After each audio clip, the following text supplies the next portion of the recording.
Shabbat Shalom, Internet. Usually it's you, me, and a creek. Not so much today. We have no creeks today, but there's about 12.5 people here.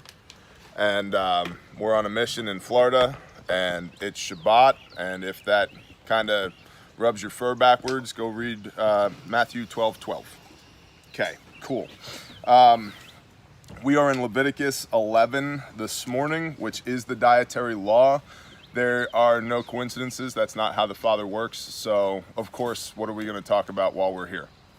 Dietary law. Because, this is a cornerstone of the way that I believe, as I believe the whole Bible. I think most of you guys know that because, for whatever reason, you follow me on YouTube. So you probably have a pretty good idea what I believe, maybe not so much why. So we're going to delve into some of the why this morning in Leviticus 11. Leviticus 11 basically creates, from a completely practical standpoint,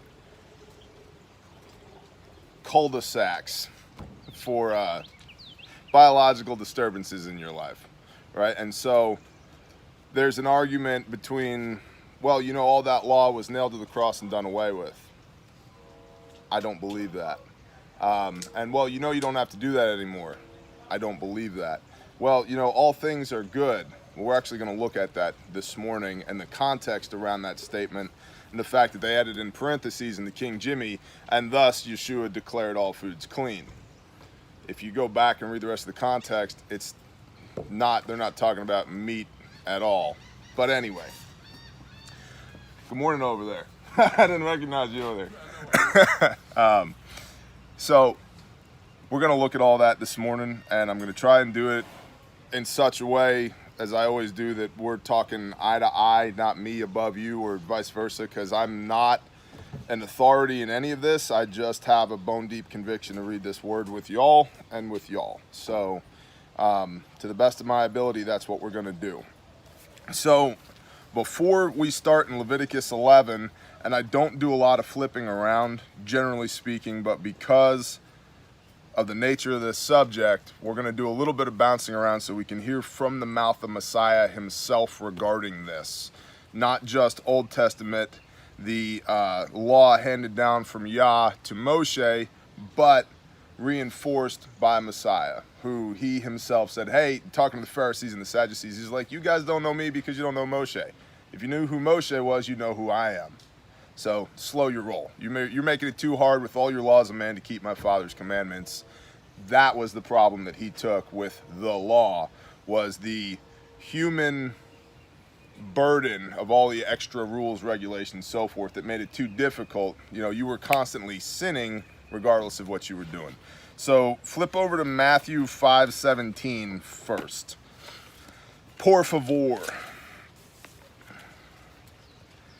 And I have this bracketed in my book. This is, it's got a star next to it because it's fundamental. This is firmly embedded in the Sermon on the Mount, the most famous sermon that Messiah ever gave. It is doctrinal thesis to New Testament Christianity. However, it is consistently avoided, Matthew 5:17. Do not think that I came to destroy the Torah or the prophets.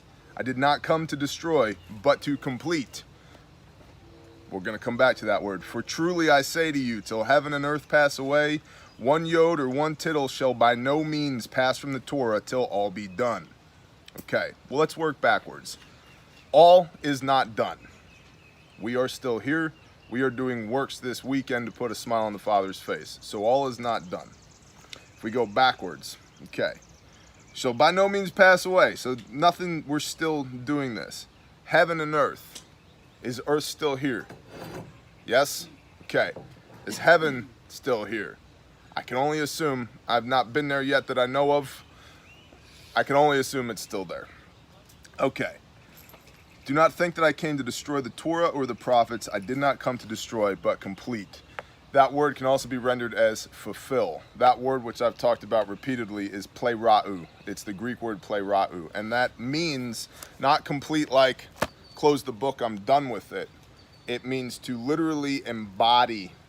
Plerau means to embody. So I didn't come to do away with this law. I came to embody this law for you, to show you how to do this thing. So the way that I came to Torah in the first place was I was so PO'd at the Christian church and the doctrines and dogmas of man, and I was completely distrustful of any other man telling me how to live my life to be a good Christian, because I was surrounded by men who were trying to be good Christians, which were really just being really nice guys, but not doing what the word said to do. And it was a detriment to the group of believers that I was in, because we weren't actually doing the things that the Father or Messiah tells us to do. And so I just started reading this word for myself, and the more I read this word for myself, the more it made sense that, hey, we're supposed to do these things, and if I'm going to be a Christian, I should start first with trying to be like my Messiah. He's the example. And so it literally tells us here in Matthew 5:17, look, I came to embody this law for you, to show you how to do it. So bearing all of that in mind, go back to Leviticus 11, please. I'm going to adjust my tone. I feel like I'm being confrontational. I'm sorry. Sorry, Internet. They're like, what's wrong with you, T? I don't know. It's early. Coffee. Scott's here looking at me. There's gnats building a colony in my eyes. You know, it's a good time. All right. So in Leviticus 11, and this is another thing too. You know, we don't have to keep that law anymore. Where does this come from? And Yahweh spoke to Moshe, and God spoke to Moses. It didn't come from Jim at the corner store. Hey, I think this is a good idea. This comes directly from the mouth of the Most High, okay? And Yahweh spoke to Moshe and to Aaron, saying to them, speak to the children of Israel. That's us. I've discussed that repeatedly. The children of Israel is us. Our claim, our belief in Messiah is predicated on his lineage through Israel, because as a condition, a fulfillment of him being the Messiah is his bloodline. It is Israel. The beginning, the opening of Matthew is the genealogy of Yeshua, and it directly ties him back to Abraham, Isaac, and Jacob. That is critical to the fulfillment of prophecy for Yeshua to be Messiah. So if we believe in him, he is part of Israel. We are therefore grafted into the tree of life. We are Israel, okay? So the children of Israel is us. So the Father spoke to Moshe for us, okay? Speak to the children of Israel, saying, these are the living creatures which you do not eat among all the beasts that are on the earth. Whatever has that you do eat, sorry, Internet, these are the living creatures that you do eat. Next time somebody throws something at me, if I have that egregious of an error, okay? I'm looking at you. Just that water bottle, okay? These are the living creatures which you do eat among all the beasts that are on the earth. Whatever has a split hoof completely divided, chewing the cud among the beasts that you do eat. Ruminants, four-chambered stomachs. And this is, you know, going to be your deer, your sheep, your goats, your cattle, a handful of other things. Only these you do not eat among those that chew the cud or those that have a split hoof. The camel, because it chews the cud but does not have a split hoof, it is unclean to you. And the rabbit, because it chews the cud and does not have a split hoof and is unclean to you. And the hare, because it chews the cud but does not have a split hoof, it is unclean to you. We had meat rabbits, because, you know, we're crazy tinfoil hat conspiracy theorist preppers. And they're delicious. They're tasty, and they're easy, and they're clean, and, well, not biblically clean, but they're physically clean. And we don't have rabbits anymore. My wife killed most of them. We had to have bunny jihad. So I've talked about that at other times. We got the conviction to start keeping the dietary laws, and then the Father being him doing what he does, our rabbits broke out of their rabbit colony that they were in and decimated our garden. So we were pissed. And so my wife was like, let's go to work, and just started killing rabbits. So we don't have rabbits anymore. And because of Leviticus 11. And in fact, I've gotten emails from people that said, hey, we want to keep the Levitical dietary laws. Can we eat rabbit? It's literally right there don't eat the rabbit. So if your question is, I want to keep Levitical law, but should I eat rabbits? No. Leviticus 11:5 and 6, don't eat rabbits. Okay, moving on. And the pig, though it has a split hoof completely divided, yet does not chew the cud, it is unclean to you. That is a major point of contention for most people. That is the deal breaker in Leviticus 11.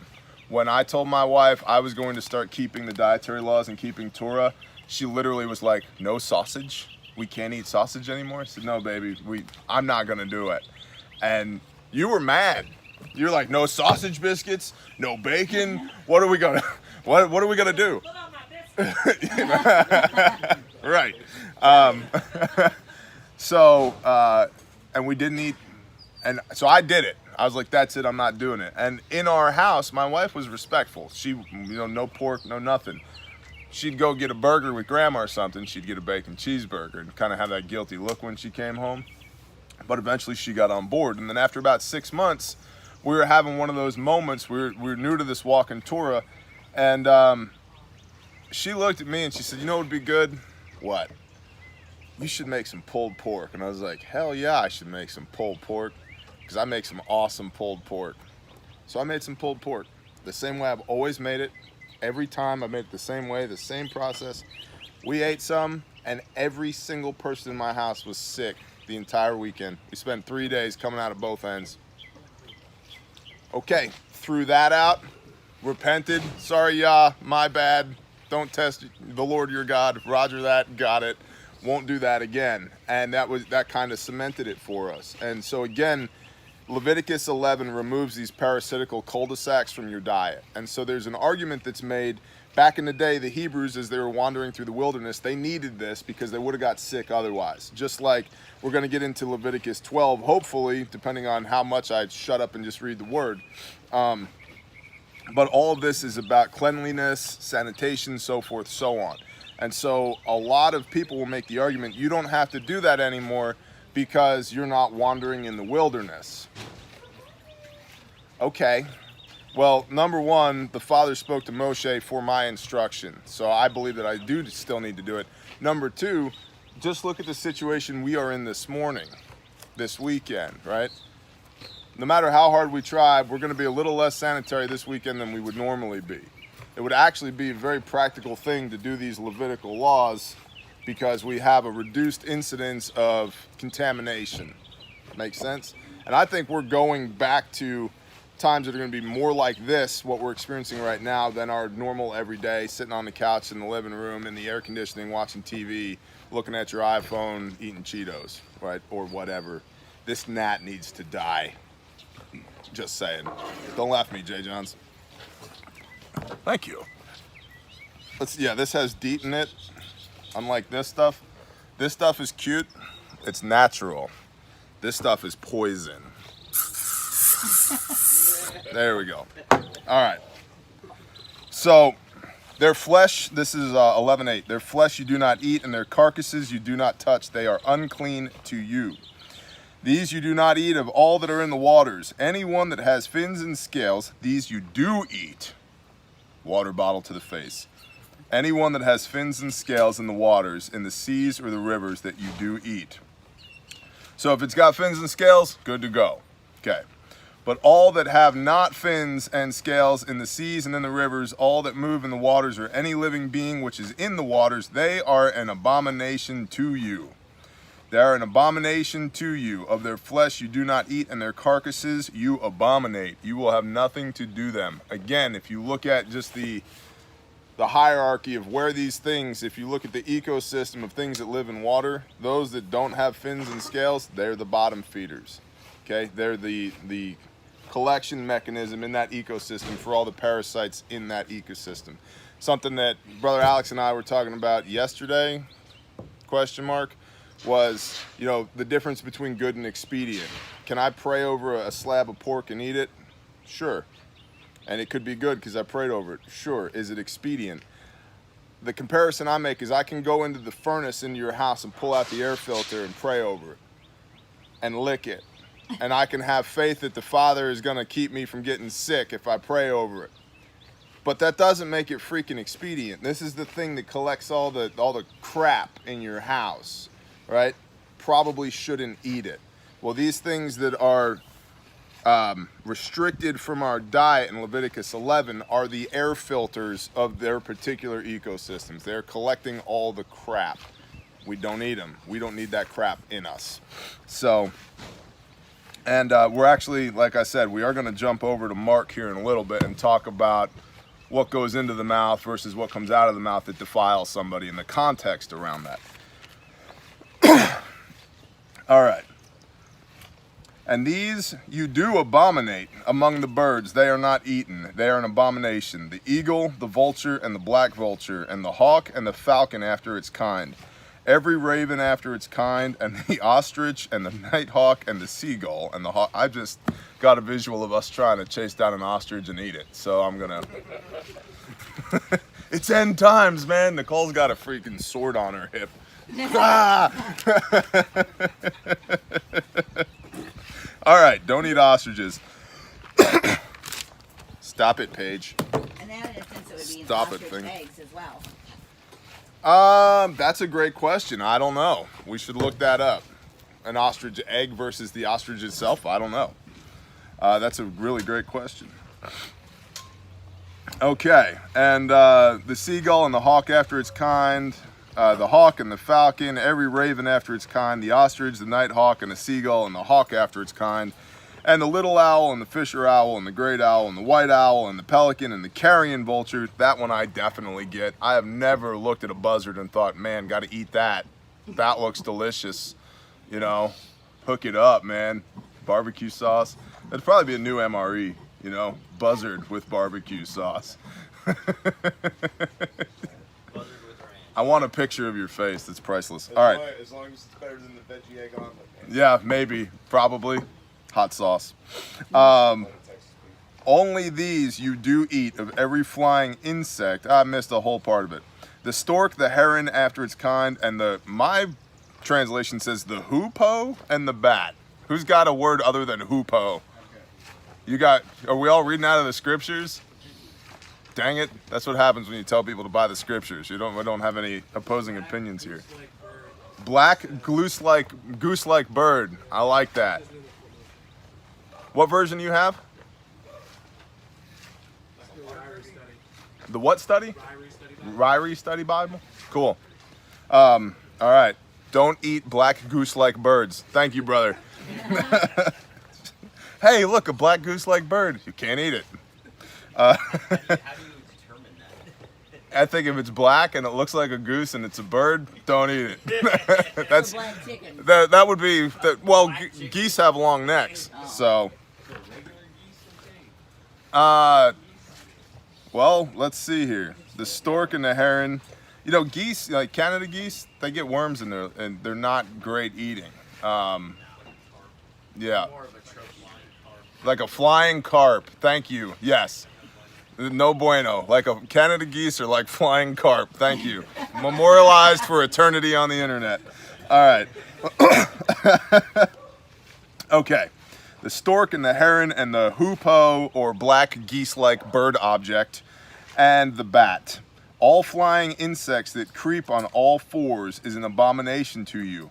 Only these you do eat of every flying insect that creeps on all fours, those which have jointed legs above their feet with which to leap on the earth. Who remembers what John the Baptist's diet was? And locust. Amen. I've thought about that and be like, man, you gotta be hardcore. It's like, what'd you have for breakfast? Honey and locusts. Cool. What's for dinner? Honey and locusts. How about tomorrow? Honey and locusts. Like, forever. Honey and locusts. Like, all right. Yeah. Yeah. And there's loads of them down here right now. Are you okay?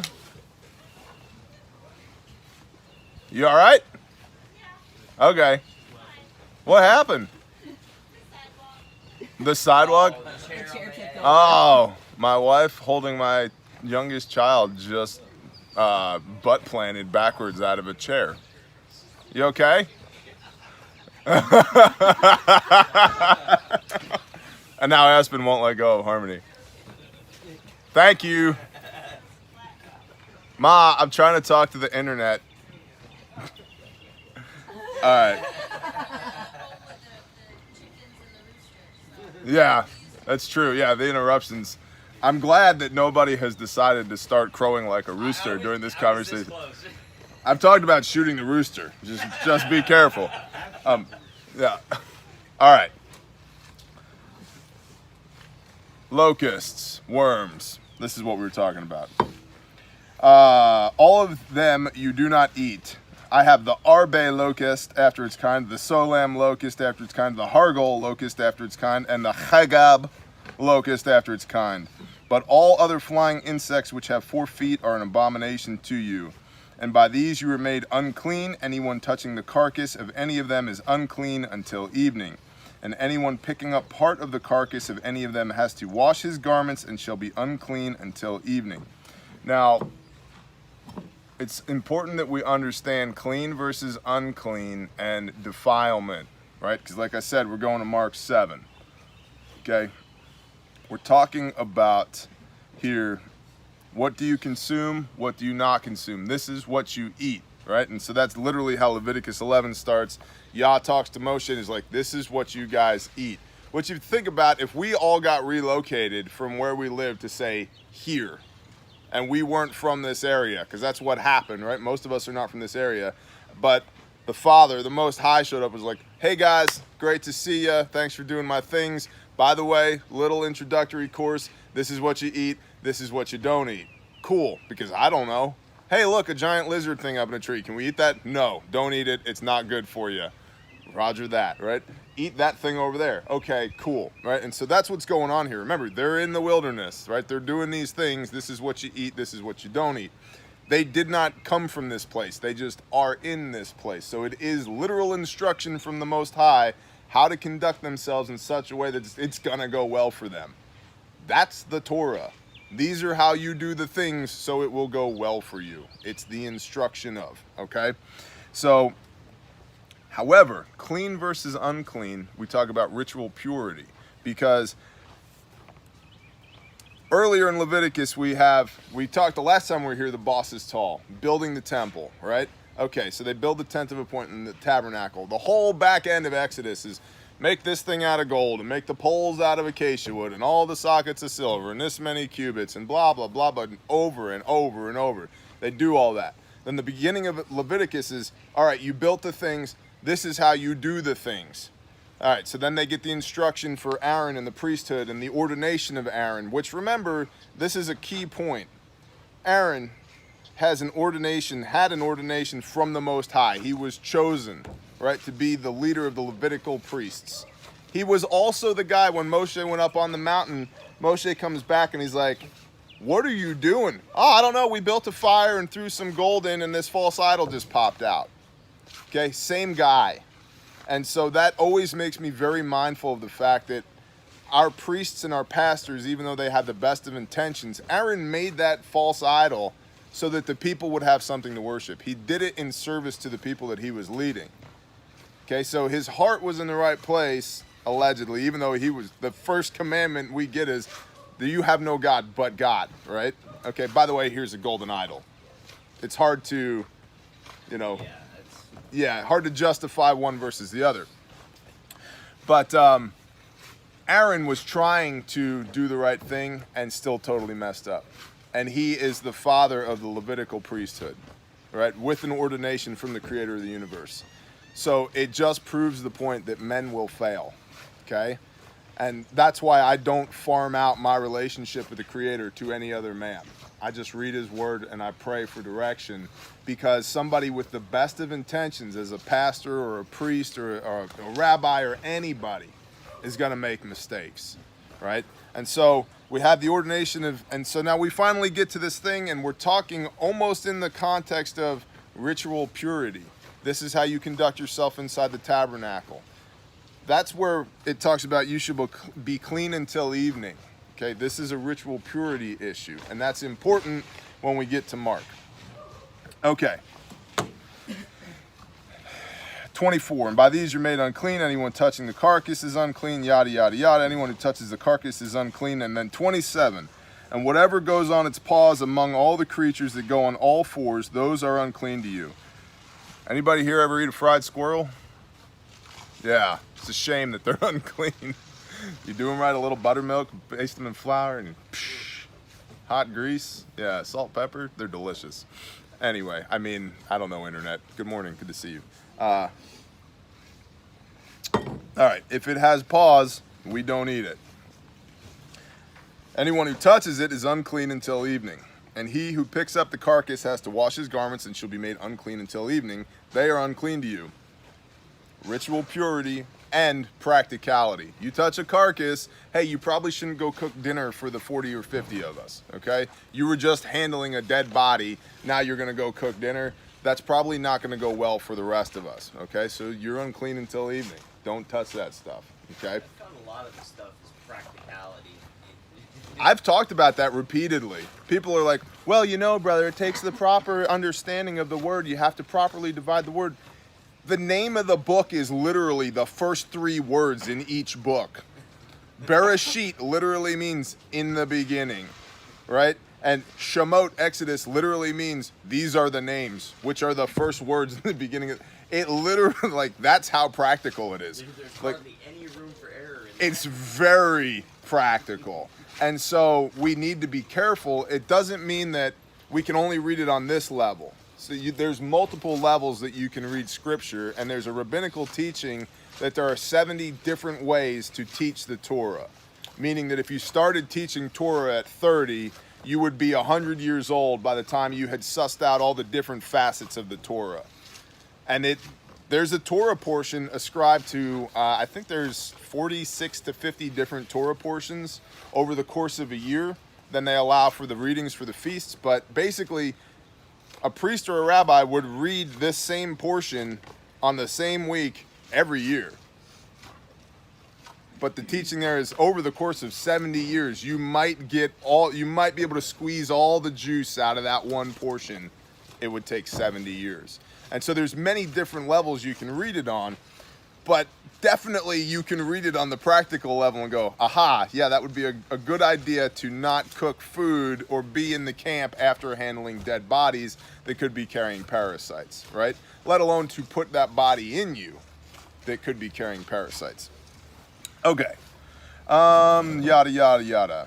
These are unclean among the creeping creatures, those that creep on the earth, the mole and the mouse and the tortoise after its kind. Anybody here ever try and butcher a turtle? No. Yeah? Yeah, it's brutal. I had to dissect one for a college biology class that I took in the 7th grade, and they paired me up with some beta male, and we ended up using a K-bar and a framing hammer, and he was appalled. He was, what are you doing? I was like, we got to get this shell open. He had like a little number 10 scalpel and some forceps. I was like, bro, that ain't gonna work. Batoning a K-bar through a turtle. This kid was appalled.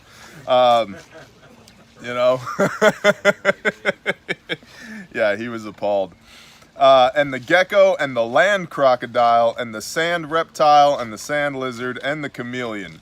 These are unclean to you among all that creep. Anyone who touches them when they are dead becomes unclean until the evening. And whatever any of them in its dead state falls upon becomes unclean, whether it's any wooden object or garment or skin or sack or any object in which work is done. It is put in water, and it shall be unclean until evening, then it shall be clean. We'll just say whatever object, you got a wooden cutting board and a dead chameleon lands on it. Probably not a good idea to keep fixing dinner on that cutting board, okay? Makes sense?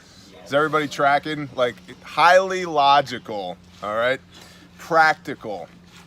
Okay, and this again, well, you know, we have to properly divide the word. It's right there in black and white. Like, there's no properly dividing that. It's very straightforward. And again, even the words of Messiah, as we're going to see, are very straightforward. All right. Okay. Yada, yada, yada. Any earthen vessel into which any of them falls, like, you know, if we had a clay pot, that becomes unclean. We break it so that we don't use it again. Any of the food, because clay's porous. Something to think about, okay? Any of the food which might be eaten on which water comes becomes unclean, and any drink which might be drunk from it becomes unclean. If I drop a cube of pork into the water that you're drinking, do you want to drink it now? No, it's unclean. Okay. And whatever any of their carcasses falls on becomes unclean. In an oven or a cooking range, it is broken down. They are unclean and are unclean to you. But a fountain or a well, a collection of water, is clean. But whatever touches their carcass is unclean. And when any of their carcasses falls on any planting seed which is to be sown, it is clean. Okay, if you had a sack of grain and a dead mouse falls in it, you don't chuck the grain, pull the dead mouse out of it, sow the seed. Okay, which I'm from New York originally. I have a lot of experience with New York Jews. I don't know if anybody else does. We are in Florida, so there's a lot of them here as well. And I hear in my mind, well, what happens if a mouse falls in the grain? Then what do we do, Moshe? You know, like I hear this internal dialogue of this New York Jewish voice, like, well, then what do we do? It's like, this is what we do, you know? And so I wonder how many of these stipulations are to counteract the griping of the Hebrews, you know? Yeah. Well, now what do we do? Well, what about this? Well, what about that? Like, shut up. do these things, you know, quit griping. You know, these are the same people. It's like, you brought us out of slavery into the desert to die. It's like, bro, you came willingly, you know? Like, what up, child? Okay. Blah, blah, blah. But when any water is put on the seed and any part of any carcass falls on it, it is unclean to you. And when any of the beasts which are yours for food dies, okay, so we have a beast, it's for food, it dies. He who touches its carcass becomes unclean until evening. So if you've been butchering or you have a dead animal, unclean until evening. And he who eats of its carcass has to wash his garments and shall be unclean until evening. Common sense. You can't keep that law. No man can keep that law. Bro, it's pretty easy. Okay, and I'm just saying because I've spent a lifetime in the Christian church, like, it's impossible to keep that law. No, it's not. Well, only one man was ever righteous, brother. No, read your Bible. I can find you a dozen examples just in Genesis of men that were righteous. Righteous simply means doing what the Father tells you to do. Right? Now, does that mean that Yeshua wasn't righteous? No, absolutely. He is the ultimate authority on righteousness. Okay?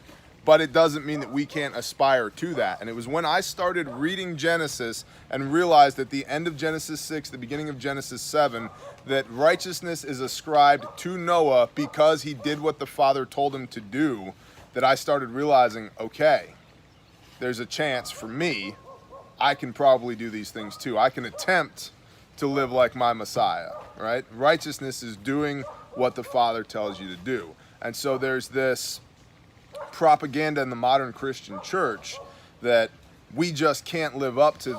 We can't live up to that standard. That's why we have a Messiah. Yeah, it's perfection and then us. Correct. Now, exactly. There's perfection and then there's us. There's and Jesus and then us. Right. And the gap in between us and perfection is what's closed by the atoning sacrifice of Messiah. Because, yeah, I can't keep this word and this law perfectly. I'm not capable of that. But I have an intercessor. Hebrews 8:6, 8:8, 8:10, we've talked about that repeatedly here. There is a mediator of a renewed covenant for me that's going to cover that gap in between where I'm at and what perfection is, right? And so, but it doesn't mean we don't try. But even Noah and Moses and all they still weren't where Jesus was. They weren't. No, perfect. they're not even close. You know They what I'm saying? So there's righteousness and then there's Jesus. That's the yes. ultimate. There's righteousness and then there's Messiah. And so that's exactly right. But it doesn't mean that we don't try and do the things. Well, yeah. And in fact, we're told repeatedly, do the things. If you love me, keep my commandments, okay? It's about obedience. It's about obedience. That's exactly right. And because then when you commit yourself to obedience, the grace is no longer cheap because you understand where you're falling short. Not just, well, sin is falling short of the mark, brother. What mark? Well, you know, no, I don't. Show me. Where is it?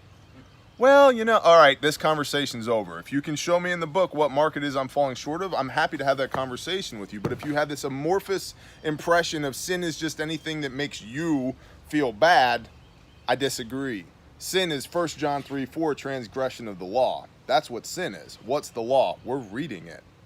So when you know where the boundaries are, you know when you're getting outside of them, you know when you've sinned, right?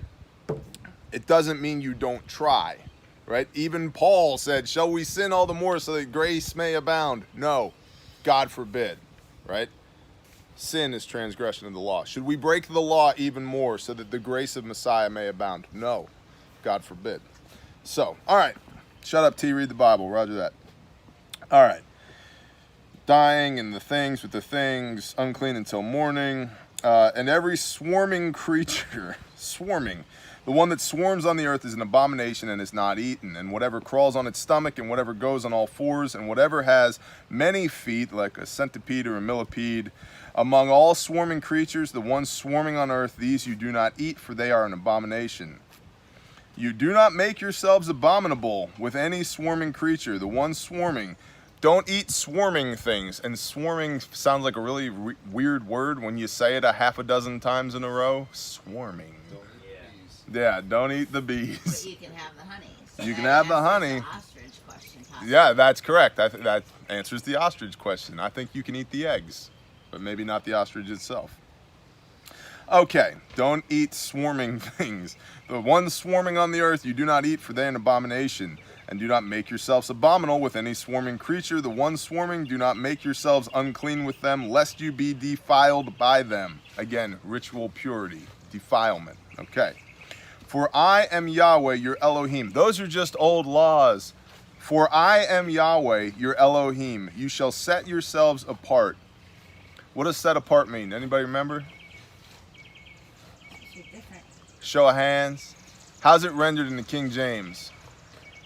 Holy. Yeah, to be made holy. Holy means sanctified. Sanctified means set apart. So in order for something to be holy, it's literally set apart from. That's why remember the Sabbath day and keep it holy. Literally means to set that day apart from the rest of the week and be mindful that day, especially mindful that day of your relationship with the Most High, to read His Word, seek His face, so forth and so on. Right? To keep it holy means to keep it separate from. Right? The Holy of Holies in the tabernacle, the tent of appointment, is the farthest thing away from everything else. It's the most set apart. And it's literally in this translation referred to as the most set apart place. Literal. Okay? So, okay. For I am Yahweh who is bringing you up. For I am Yahweh your Elohim, and you shall set yourselves apart, and you shall be set apart. For I am set apart. And do not defile yourselves with any swarming creature, the one creeping on the earth. I don't know why he hits swarming so hard here, but apparently, guys, don't mess around with swarming creatures. Okay? Okay, cool. Don't do that. That's that. Yeah. Foot stomp, knife hand, no swarming. Roger that, got it. For I am Yahweh who is bringing you up out of the land of Mitzrayim to be your Elohim, to be your God, and you shall be set apart, for I am set apart. This is the Torah, the instruction of the beasts and the birds and every living being, the creeping creature in the waters and every being that swarms on the earth, to make a distinction between the unclean and the clean, between the living creature that is eaten and the living creature that is not eaten. Okay, in that last paragraph, 47, to make a distinction between the unclean and the clean, and between the living creature that is eaten and the living creature that is not eaten. What do we eat? And ritual purity, okay? Remember, literally a chapter ago, Aaron gets his ordination. I don't know if you guys have read Leviticus 9:10 yet, but Aaron gets an ordination. They start doing the things, and 2 of his 4 sons are drunk. And they mess up, and they put fire in their censers, and it's the wrong fire with the wrong incense in service to the Most High, and the father, boom, smotes them. Done. And Moshe and Aaron are like, WTF, bro. And Yahweh is like, you do my things my way, right? You do my things my way. And so that has a lot to do with the ritual purity aspect of this is how you behave in service to me. I literally have a note in here in Exodus 10. If you could just flip back and look at it. Exodus 10:9. Do not drink wine or strong drink, you nor your sons with you, when you go into the tent of appointment, lest you die, a law forever throughout your generations. Then I have no drunkenness in service to Yahweh, written in the margins. That's Yeah. Keep this sharp when you're thinking about that. That's exactly right. And so what we have here in 11 is a continuation of these are how you do the things, and the idea between clean and unclean, ritual purity, how to conduct yourselves appropriately to be in service to the Father, and the practical tactical of don't eat these things because it's going to make you sick. And so in 11:47, it addresses both of those things, the clean versus unclean, and what do you eat, what don't you eat. All right, and then, all right, we're only 40 minutes in. We got a few more minutes. Good. Let's go. You can flip over to Mark 7. Por favor. That would be in the Brit Hadashah, the New Testament. I'm sorry, Internet. Usually I talk to you guys, but there's real people here this time. So, not that you're not real people. Please don't get offended, but you know what I mean. Hi, Marlo. Mark 7. Mark 7. Okay. And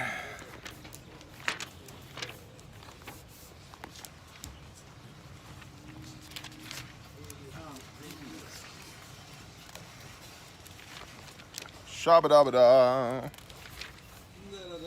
La la la la la. All right, and then just briefly, I'm gonna read from John 14:10. Okay, and I have all the issues with people who just cherry pick verses, and I've talked about this repeatedly. Let's take 3 unrelated verses, string them together, talk about them for 20 minutes, 35 minutes, call it a sermon. Y'all have a nice day. The Cowboys are playing at noon. I'm out, right? But without going into the context, John 14:10, do you not believe that, and this is Messiah talking, that I am in the Father and the Father is in me? The words that I speak to you, I do not speak from myself, but the Father who stays in me does his works. Believe me that I am in the Father and the Father is in me. Otherwise, believe me because of the works themselves. Okay. Yeshua and the Father. I and my Father are one. These are not my instructions. These are from the Father. Okay. With that in mind, go to Mark 7. And we have, this is one of those passages that says, oh, well, we're done with that. We don't have to keep that dietary law anymore because Messiah said. All right. Yeah, if you look at just the one verse, you can certainly come up with that argument. But we're not going to look at just that one verse. I'm going to read almost all of it. So, 7, and the Pharisees and some of the scribes assembled to him, Yeshua, having come from Jerusalem. And I have this underlined and a star next to it. And seeing some of his taught ones, his disciples, eat bread with defiled, that is, unwashed hands, they found fault. Okay, remember, the Pharisees and the Sadducees that continuously added to the law made it harder and harder and harder. There were 39 different categories of defilement in place in their legalistic system at the time. You could not spit on the Sabbath because the Pharisees said that when your spit hit the ground, it would divot the ground, and that would be winnowing, which is part of planting and harvesting.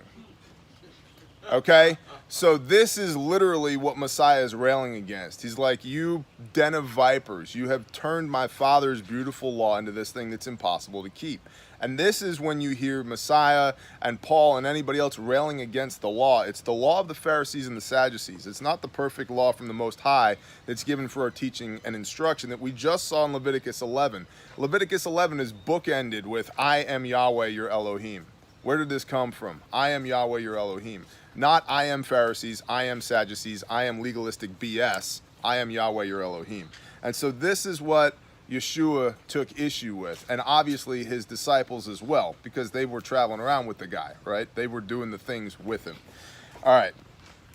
For the Pharisees and all of the Yehudim, the Jews, do not eat unless they wash their hands thoroughly, holding fast to the tradition of the elders. Okay. Today, Jews participate in ritual hand washing before they eat, not to cleanse their hands. because it is a ritual. It is a literal practice of man. Okay. And coming from the marketplace, they do not eat unless they wash. And there are many other traditions which they have received and hold fast, the washing of cups and utensils and copper vessels and couches. Then the Pharisees and scribes asked him, Yeshua, why do your taught ones not walk according to the tradition of the elders, but eat bread with unwashed hands? What is this passage about? Washing hands. A lot of this is keeping your body clean and healthy. Just remember, we're talking about washing your hands when we get to where we're going. Twice here in what amounts to 3 inches worth of page, we've talked about washing hands. And Yeshua answering said to them, well, did Isaiah prophesy concerning you hypocrites? As it has been written, this people respect me with their lips, but their heart is far from me, and in vain they do worship me, teaching the commands of men. Oh, zinger, right? Gut shot. I love that. That's a verbal throat punch. It's like, yeah, all right, these are your things, not the Father's things. The teachings of men. Yeah. Forsaking the commands of Elohim, you hold fast to the traditions of men. This is why I am not in the Christian church. The end. You hold fast to the traditions of men. And he, Messiah, said to them, well do you set aside the command of Elohim in order to guard your traditions. You don't do the Father's things, you do your things. For Moshe said, who? Moshe. What did we just read? Moshe. A conversation between Moshe and the Most High. For Moshe said, respect your father and your mother. Well, and remember, the New Testament has nothing to do with the Old Testament, okay? According to the Christian church, they're 2 separate books. Old Testament's for the Jews, New Testament's for the Christians, which is ridiculous because the Old Testament is this thick and the New Testament is this thick. And every time you see in the word where it refers to the scriptures, it's talking about the Old Testament because the New Testament was a series of letters that were being passed around at the time. They were not canonized into what we consider the Bible now in context then. So it's a travesty that there's this perception that these two, the Old Testament and the New Testament, are not connected. It's again, grace without obedience. Grace without obedience is cheap, and it pisses people off when I say that, and I don't care because it is. It's cheap, and it's a conviction of the heart to do these things in obedience to the Most High. All right. For Moshe said, respect your father and your mother, and he who curses father or mother, let him be put to death.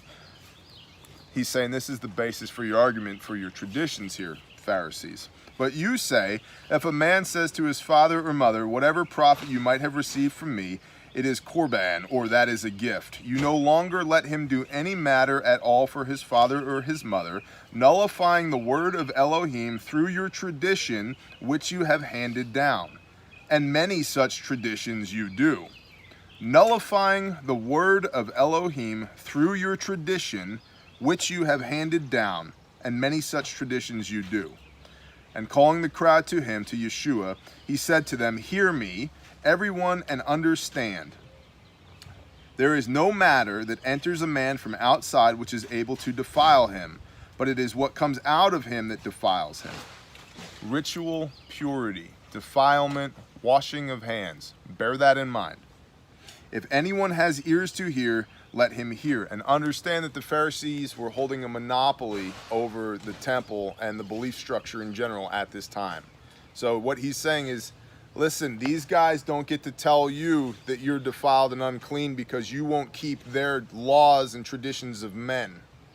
Okay? That's extremely important to understand the context there. If anyone has ears to hear, let him hear. And he went from the crowd into a house and taught, and his taught ones, his disciples, asked him concerning the parable. And he said to them, and I just got to point out, these guys walked with him every day for years, and they still needed further instruction on the side. Bear that in mind, I always do, Bear that in mind when reading the Gospels. It's not that there isn't power and truth and authority in the Gospels and the epistles, because there are. But I am words of Messiah first and foremost, and then words of man, even if they were apostles. Because oftentimes Messiah has to pull them aside, smack them on the back of the head and go, no, this is what I was talking about. And so be careful how much authority you ascribe to the words of Paul over the words of Messiah. Okay.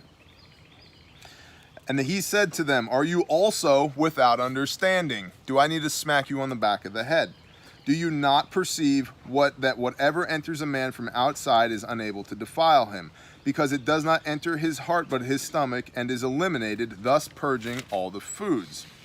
And he said, what comes out of a man, it is what comes out of a man that defiles him. For from within, out of the heart of men, proceed evil reasonings, adulteries, whorings, murders, thefts, greedy desires, wickedness, deceit, indecency, an evil eye, blasphemy, pride, and foolishness. All these wicked matters come from within and defile a man. Defile means to make dirty or lose purity. Okay. This is a conversation about eating bread in a marketplace with dirty hands. This is not a conversation about what is clean versus unclean food. This is a conversation about ritual purity and Messiah and his apostles railing against the BS authority of the Pharisees and the Sadducees that they held over the people at that time, complicating their relationship between them and the Most High. This does not mean that it's okay to go ahead and eat all the things that we just talked about. It's about ritual purity. And what he's talking about, that it goes into your stomach, not your heart. He's saying if you eat a piece of bread with dirty hands, your digestive system is going to deal with that and you'll be okay. But we know what food is.